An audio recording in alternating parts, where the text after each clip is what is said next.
Bonjour, c'est moi Aline du blog Tricot, j'espère que tu vas très bien. Aujourd'hui, comme promis, je vais commencer ma petite série sur le pull tricoté main. Durant ces prochains jours, je vais te partager mes meilleurs conseils et mes astuces pour pouvoir toi aussi te tricoter un beau pull. Je vais en profiter également pour réouvrir les portes de ma classe tricot sur mon pull idéal. C'est une classe que certaines attendent avec impatience. Je serai donc ravie de pouvoir accueillir de nouveau 30 élèves dans cette classe tricot. Mais d'abord, pourquoi cette série sur le pull? Eh bien tout simplement parce que vous êtes maintenant plus de 10 000 inscrites sur le blog tricot. Je vous remercie pour cela et pour tous vos encouragements et vos gentils mots. Et bien sûr, vous vous doutez bien qu'avec ce nombre d'inscrites, dans ma boîte mail, je reçois beaucoup de questions tricot et ces questions tournent beaucoup autour du pull. Alors bien sûr, je prends le temps généralement de répondre aux personnes qui m'écrivent, mais aujourd'hui j'avais envie de partager à toutes ces astuces et ces conseils que je peux donner ici et là. Ces 3 prochains jours, vous recevrez donc une petite vidéo par jour qui vous expliquera comment tricoter de la meilleure manière qui soit un pull pour pouvoir se tricoter un beau pull sur mesure ou pour pouvoir faire plaisir à son entourage. Alors pour être tout à fait honnête, il n'y a pas si longtemps, moi aussi j'ai été très frustrée par le tricot de pull.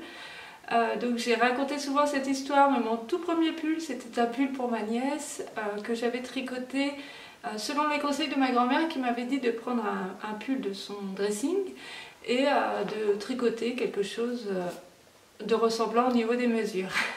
Donc c'est ce que j'ai fait, sauf que en fait le pull était très joli, vraiment mon point était devenu très régulier, j'en étais très fière, j'y avais passé beaucoup de temps parce que c'était en plus de toutes petites aiguilles, sauf que ma nièce pouvait l'enfiler au niveau du corps mais ne pouvait pas du tout passer les bras dans les manches. Donc on en a bien rigolé et à partir de là j'ai appris qu'on pouvait suivre des patrons en tricot pour ne plus faire la même erreur.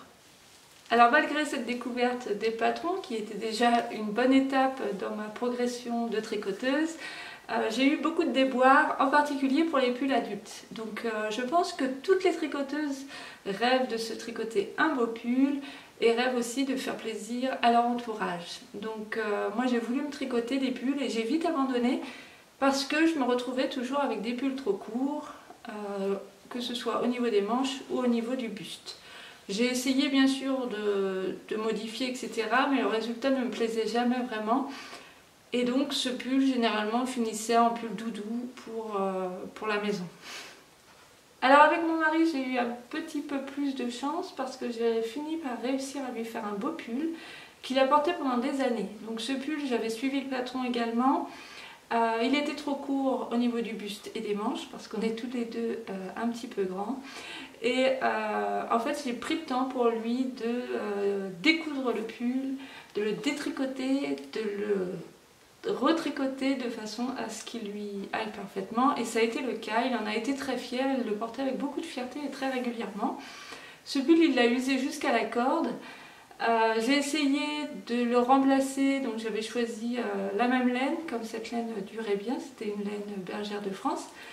J'ai tricoté un magnifique pull en torsade, donc c'était un pull qui était vraiment très joli sur le cintre. Malheureusement, comme j'avais été refroidie par cette expérience du pull trop court, j'ai voulu prendre 2 tailles au-dessus et donc il s'est retrouvé avec un pull extrêmement large qui ne lui allait absolument pas. Alors malheureusement, avec toutes ces mésaventures du pull pour adultes, j'ai petit à petit laissé tomber l'idée de me tricoter un beau pull dans lequel je pourrais me lover. Et finalement, j'ai beaucoup tricoté de la layette et puis ensuite des pulls pour mes petits garçons. Je trouve que c'est vrai que sur les enfants, même si le pull n'est pas très ajusté, sur un bébé, si les manches sont un petit peu courtes, ou si la brassière est un petit peu trop large, ça a peu d'importance parce qu'on trouvera toujours le bébé très mignon ou le petit garçon, la petite fille très jolie dans son beau pull. Donc c'est vrai que tricoter pour les enfants finalement c'était un petit peu plus facile. Au fil du temps, ma passion pour le tricot n'a fait que s'accroître. Il faut dire aussi que j'ai passé une année particulièrement difficile, je crois que c'était en 2015. Et c'est vrai que le tricot, ça a toujours été mon anti-stress naturel. Donc en 2015, en fait, j'ai beaucoup tricoté, plus que d'habitude. Et en fait, je suis allée plus profondément encore dans ma passion, tellement profondément, c'était tellement un besoin pour moi de m'évader avec le tricot, que j'en ai lu des livres techniques sur le tricot en anglais. J'ai trouvé ça passionnant, en fait, j'ai appris énormément de choses, je ne trouvais pas ces ressources en français. Et en anglais, donc, j'ai pu apprendre vraiment comment était constitué en fait un pull tricoté. Donc en fait, il y a des règles à connaître pour être sûr d'avoir un pull sur mesure. Alors vous vous doutez bien qu'avec toutes ces lectures, mon niveau en tricot a fait un bond en avant. Et d'ailleurs, j'ai eu très envie de partager ces découvertes. Et pour cela, le blog tricot est né en 2016, donc juste après toutes ces lectures. Donc à cette période-là, j'ai pu me tricoter des pulls qui m'allaient bien. J'ai pu tricoter à mon entourage des pulls vraiment sur mesure. J'ai senti que maintenant tout était facile, que je pouvais vraiment partir sur un projet sans avoir peur de l'échec, en étant sûre dès le début que ce projet serait réussi. Et vraiment, ça a tout changé dans ma pratique du tricot. J'en étais fini des pulls à moitié commencés et qui restaient des années dans le placard. C'en était fini aussi des cols pas faits sur des ouvrages, même pour mes fils qui attendaient impatiemment leur col, au point que parfois le col était fait et que le pull était devenu trop petit. Donc c'en était fini de tout ce gâchis de laine en fait, qui restait dans mes placards pour des projets qui tombaient à l'eau en fait. J'ai senti en fait que le tricot était devenu pour moi vraiment encore plus un moyen de me détendre. Maintenant quand je tricote, je me pose plus des questions à chaque rang pour savoir si le pull sera trop large, trop long, est-ce qu'il faut que je fasse une adaptation, etc. Parce que tout est prévu à l'avance et donc je n'ai plus qu'à suivre le projet. C'est vraiment très très agréable et en plus ça me permet vraiment de faire plaisir à mon entourage.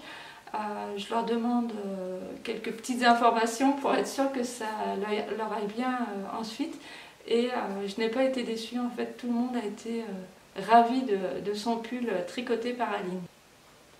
Alors ces secrets bien sûr n'ont rien de mystérieux, vous pourriez trouver ces informations ici ou là.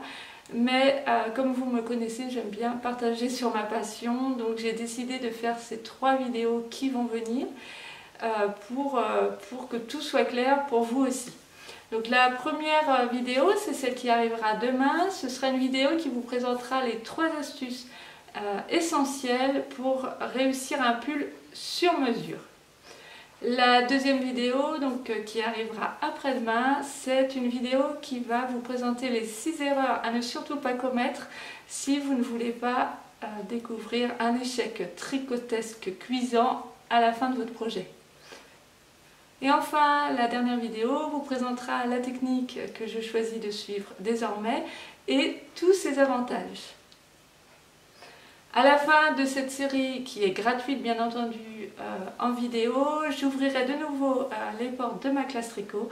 Si vous avez envie d'un accompagnement personnalisé pour aller plus loin et si ça vous tente de faire partie de l'aventure, ce sera le bon moment parce que j'ouvrirai de nouveau la classe uniquement en 2019. Alors, je vous dis à demain, à très bientôt et bon tricot!